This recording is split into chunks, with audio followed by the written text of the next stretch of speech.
Taking photos of your kids in your home. Some of us do this already and some of us forget it. My name is Hermine and I would love to tell you some tips today that we learned through experience. A few years ago we started Real Family Life, which is a small business that evolves around taking photos of your kids in your home, so of your family and your kids. And we learned a lot through the photos we took of our own child.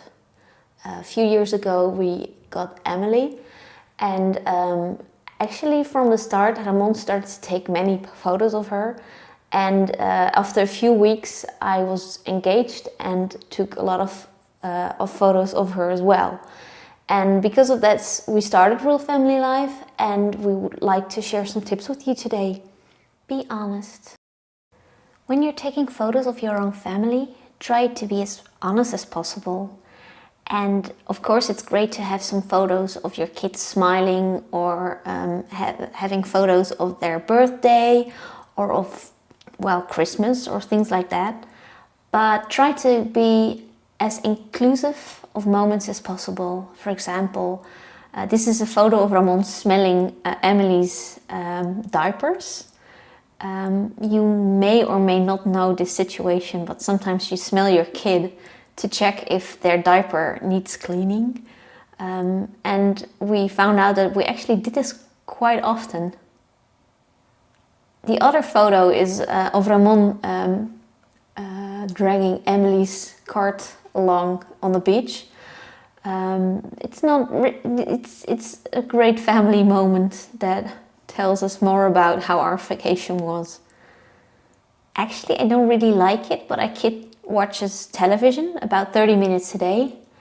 And why wouldn't I take photos of that? Okay, I don't really want to recall it maybe, but then again, it's a real moment that says something about my family. And sometimes children cry. They may have a temper tantrum. They may just not have their day. I don't really want to encourage them to cry. I don't want you to make them cry. But if they cry, please make some photos, because now you think it's very annoying. But in a few years, you think back about those moments and think, oh yeah, back then their problems were so small. And I'm a mom. I have flappy arms. I can't help it. But my kid really doesn't care. My kid doesn't care about the way my hair looks. She doesn't care about the weight I have. So it's really important that you show yourself in the photos as well. And it's okay if your kid is dirty. Sometimes when they eat, they spill spaghetti. Sometimes they have milk around their lips. It doesn't matter. A photo doesn't have to be perfect. It has to be real. Catch the feeling as well. To us, a photo doesn't have to be very clear when you look at it. It can be close-ups of hands or tiny feet in the grass. It can be photos of meatball sandwiches, or of your kid eating the first macaron ever. As long as the photo evokes a feeling, it's telling you something, and it's worth being remembered. One of these photos is from Ramon and Emily walking in the snow. Normally you'd rather photograph your kid from the front, where you can see their face. But in this photo, to me, it's really important to show that Ramon is crouching down to hold her hand, and that she's so tiny compared to, well, the white world here. I just really like the feeling in this photo. This photo is made in the winter time as well. Emily was, well, touching ice for the first time.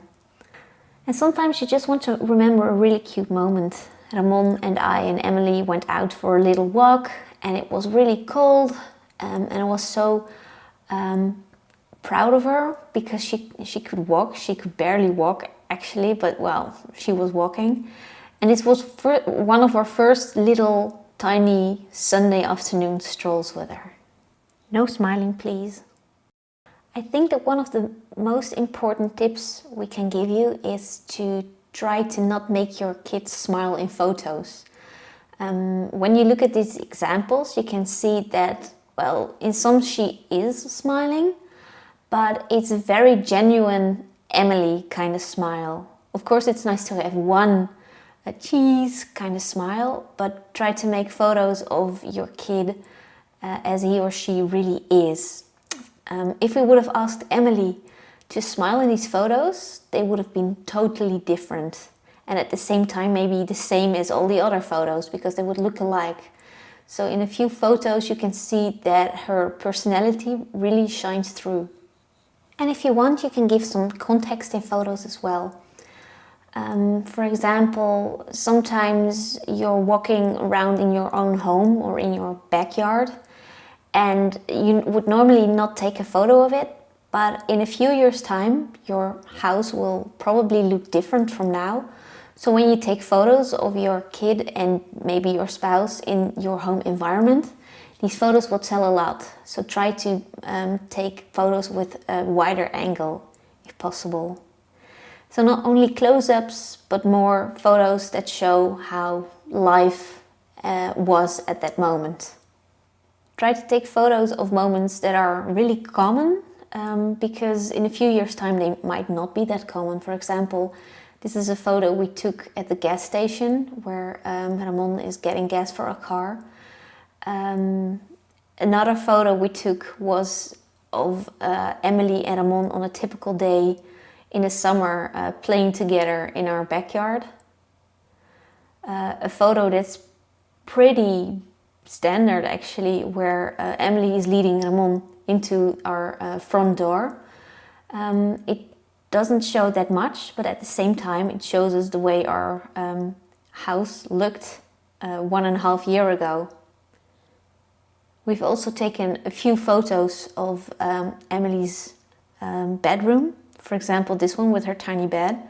What we didn't know back then was that in a few weeks later she would get a bigger bed, because she was almost too big for this bed.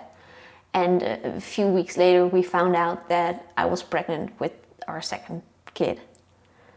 And this is a photo we took at the airport. It's not just of a cute little kid, but it's of a cute little kid looking at a big airplane. And of course, sometimes you take photos on a birthday, but how can you see that it's a birthday? Well, in the background you can see the Christmas tree. Emily's birthday is the 15th of December, which is around Christmas. And you can see this little bunting which says, "Happy birthday." And when you take photos, it's pretty important to photograph your family as well.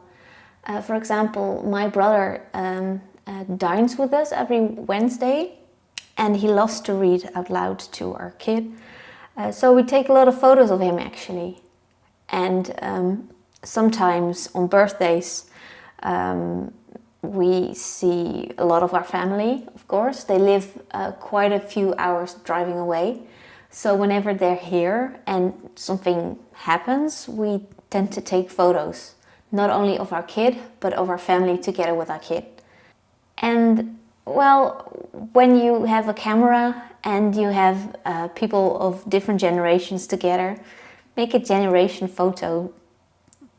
People tend to like it, and our baby won't remember it in a few years. But when she looks at these photos, she can see the relationship between these people. For example, this is Ramon's grandma and his dad, and Emily, and together they're 4 generations of the same family. Be prepared.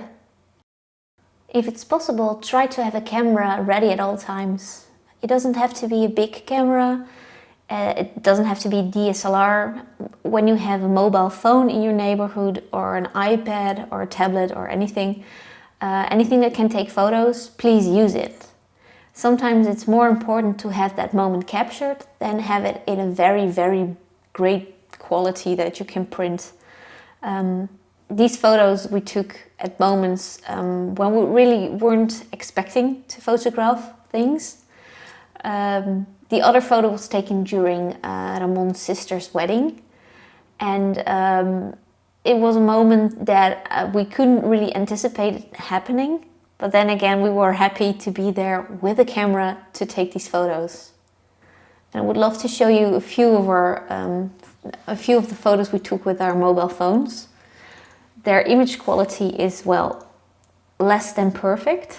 But then again, all these moments, we can remember them because we took photos back then. For example, Ramon getting fries with Emily. Or a really nice moment where Emily was asleep in her tiny bed, or a moment where we were outside just laying in the grass where it was really, really, really hot that day. And a photo of me when I was pregnant with Emily, when I was preparing a little baby room. So actually it's all about your real family life. If possible, have a photographer photograph your family life. For example, for half a day or a day. A famous photographer called Kirsten Lewis kind of started this movement where photographers come to your house and photograph half or an entire day in which normal stuff happens. So going to the grocery store, preparing dinner, bringing your little kid to bed, playing outside, stuff like that. The idea is that in a day a lot of normal moments can happen, and the upside of these photo shoots is that you get to be photographed as a family. So normally mom or dad takes photos of the kids, and there are rarely any photos of the family, well, being a family together. So you could also ask a friend or a family member to take a few photos of you. For example, Ramon's sister asked us, said it's okay if I can take some photos. And my brother took some photos of me and Ramon as well. So whenever someone offers to do that, please take them up on their offer and have some really nice photos. So thank you for watching. If you have any questions, please ask in the comments. And if you like this video, subscribe or like. Thank you.